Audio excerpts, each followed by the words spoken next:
বিজ্ঞানীদের দৃষ্টিতে সৃষ্টিকর্তা, অর্থাৎ বিজ্ঞানীরা কি ঈশ্বরে বিশ্বাস করে বা সৃষ্টিকর্তা বিশ্বাস করে,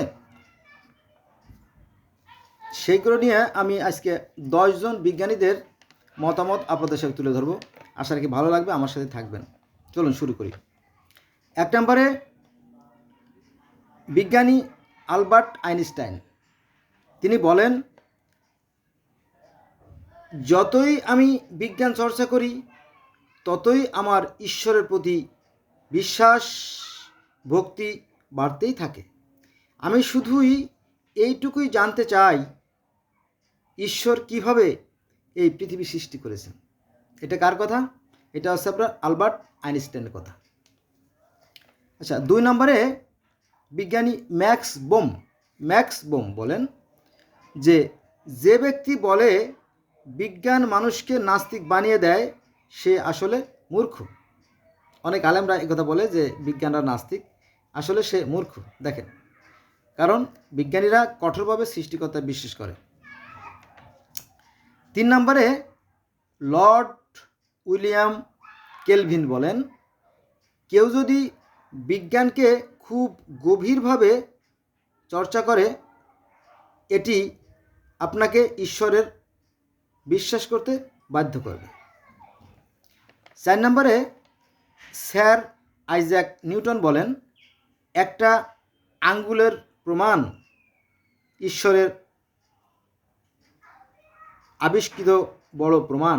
এই যে একটা আঙ্গুল, ছোট্ট একটা উদাহরণ দিচ্ছে, একটা বালুকণা দিয়ে উদাহরণ দিচ্ছে যে এই যে একটা বালুকণা বিজ্ঞানীদের পক্ষে তৈরি করা সম্ভব না, অথবা একটা আঙ্গুল কোনো পৃথিবীর কোনো বিজ্ঞানীর পক্ষে তৈরি করা সম্ভব না। এটা তৈরি করেছে কে?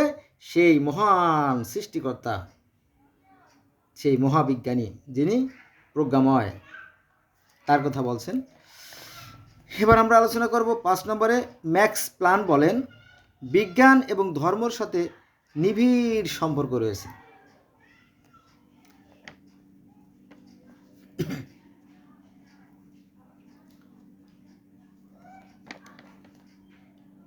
ধর্ম হলো অন্ধর মতো, অন্ধ।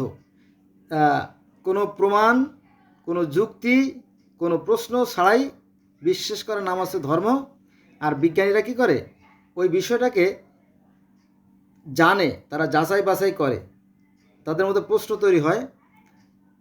এইটা জন্য মনে করেন যে এই বিজ্ঞানও একজন মানুষ আর ধর্ম একজন মানুষ, তবে ধর্মটা হচ্ছে অন্ধ আর বিজ্ঞান হচ্ছে চক্ষুমান। দুজন মানুষ আছে না, একজন মানুষ কিন্তু চলাফেরা করে, খায় দায়, ওঠে বসে ঘুমায়, তার সবই ঠিক আছে, কিন্তু চোখে দেখে না, অন্ধ। এটা হলো ধর্ম। আর বিজ্ঞান হচ্ছে কি, সেও খায় দায় কিন্তু সে চোখে দেখে। একজন অন্ধ আর একজন চক্ষুমানের মতো যেমন পার্থক্য, ঠিক বিজ্ঞান হচ্ছে চক্ষুমান ব্যক্তি আর ধর্ম হচ্ছে অন্ধ ব্যক্তি। এই দুজনের ব্যক্তি, কিন্তু সবাই খায় দায়, জীবনযাপন করে, সবই যেমন বাচ্চা দেয়, সবই ঠিক আছে, কিন্তু এই হলো পার্থক্য। আচ্ছা, এবার 6 নম্বরে যাই। মিশিও কাকু বলেন, আমরা এমন এক গ্রহে বসবাস করি যা বুদ্ধিমান সত্তা দ্বারা সৃষ্ট। আমরা যে গ্রহে বসবাস করি, এই গ্রহে দেখবেন যে চন্দ্র, সূর্য, গ্রহ, নক্ষত্র, দিন রাত, জোয়ার ভাটা, ঋতু পরিবর্তন, হ্যাঁ, এই যে একটা সান্দনিক, একটা প্রশংসনীয় যে পরিবর্তনগুলো আছে, এর পিছনে একটা মহাশক্তি আছে, যে শক্তিকে আমাদের এই ক্ষুদ্র জ্ঞান দ্বারা উপলব্ধি করা আদৌ সম্ভব নয়। বোঝা গেছে বিষয়টা?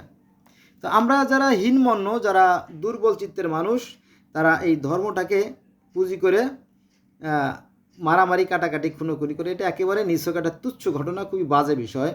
আর এই ধর্মগুলো মূলত সৃষ্টি হয়েছে হিংসা, বিদ্বেষ, ঘৃণা থেকে। কিন্তু বাস্তবে যদি আপনি দেখেন যে পৃথিবীতে, গোটা পৃথিবী যত মানুষ আছে, প্রত্যেকটা মানুষের ধর্ম একটাই, কারণ প্রত্যেকটা মানুষের ক্ষুধা লাগলে পেটে জ্বালা করে, তাই না? একই ধর্ম, প্রত্যেকটা মানুষের রক্ত লাল, আর পৃথিবীর প্রত্যেকটা মানুষ অক্সিজেন গ্রহণ করে, সবার ধর্ম একই। কিন্তু ক্ষুদ্র কিছু মানুষ আছে, হীনমন্য দুর্বল চিত্তের মানুষ আছে, যারা এই ধর্ম নিয়ে বাড়াবাড়ি করে। ওরা অনেকটা মূর্খ বললেই চলে। যাক,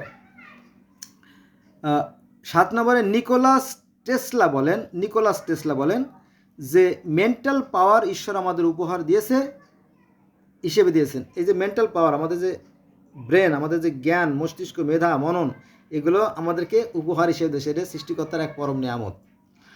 এখানে বিজ্ঞানী স্টিফেন হকিংয়ের কথা নাই যদিও, তো বিজ্ঞানী স্টিফেন হকিং একটা কথা বলছিল যে এই যে নারী হচ্ছে সৃষ্টিকর্তার একটা বিস্ময়কর সৃষ্টি, এবং সৃষ্টিকর্তার পক্ষ থেকে এই নারী হচ্ছে পুরুষের জন্য একটা পরম নিয়ামত, কারণ তার প্রাণ, দেহ, মন, তার চোখকে শীতল করে এই নারী।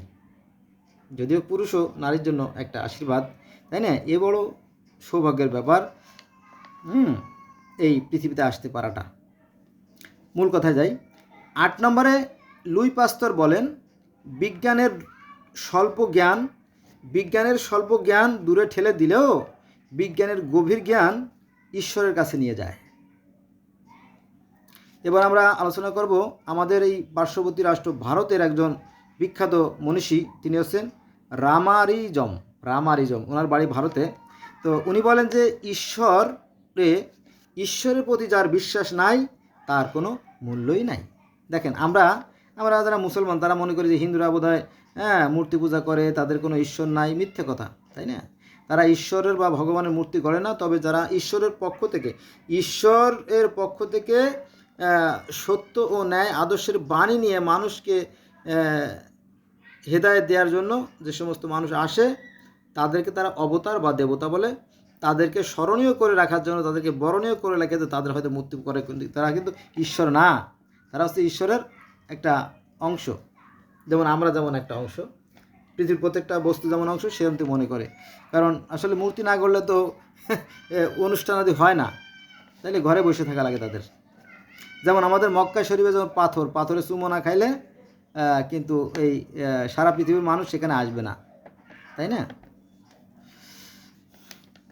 10 নম্বরে বিজ্ঞানী ফেমাস সার্ভার রিসার্চ বি ভ্যালেন, অনেক লম্বা নাম, তাই না?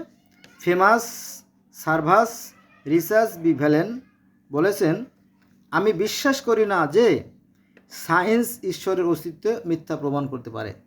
বিজ্ঞানীরা বা সায়েন্স ঈশ্বরের অস্তিত্ব প্রমাণ করতে মানে অস্বীকার করতে পারে না, সেই কথা বলা হয়। তার মানে কি, এই যে 10 জন বিজ্ঞানী কথা বললাম বা 11 জন বিজ্ঞানী কথা, 1 নম্বরে আছে আপনার আলবার্ট আইনস্টাইন, 2 নম্বরে ম্যাক্স বার, 3 নম্বরে লর্ড উইলিয়াম, 4 নম্বরে স্যার আইজ্যাক, 5 নম্বরে ম্যাক্স প্ল্যান, 6 নম্বরে মিশিও কাকু, 7 নম্বরে নিকোলাস টেসলা, 8 নম্বরে লুইস পাস্তর, আর 9 নম্বরে রামারিজম, 10 নম্বরে ফেমাস সার্ভাস, এবং 11 নম্বরে কিন্তু আপনার ওই যে স্টিফেন হকিংয়ের নাম চলে আসছে, তাই না? তো 11 জন বিজ্ঞানীর কথা বললাম, কেউ সৃষ্টিকর্তা অস্বীকার করে না। কিন্তু অত্যন্ত পরিতাপের বিষয় হল সত্য যে আমাদের আলেমরা তো বিজ্ঞানীদের ঘৃণা করেই সাধারণ অনেক মানুষ মনে করে যে সমস্ত বিজ্ঞানীর বোধহয় নাস্তিক। আসলে মিথ্যে কথা। অতএব আমাদের এই মেন্টালিটি, আমাদের এই প্রিপারেশনটাকে চেঞ্জ করতে হবে, ঠিক আছে? নইলে কিন্তু আপনারই লস। ধন্যবাদ সবাইকে।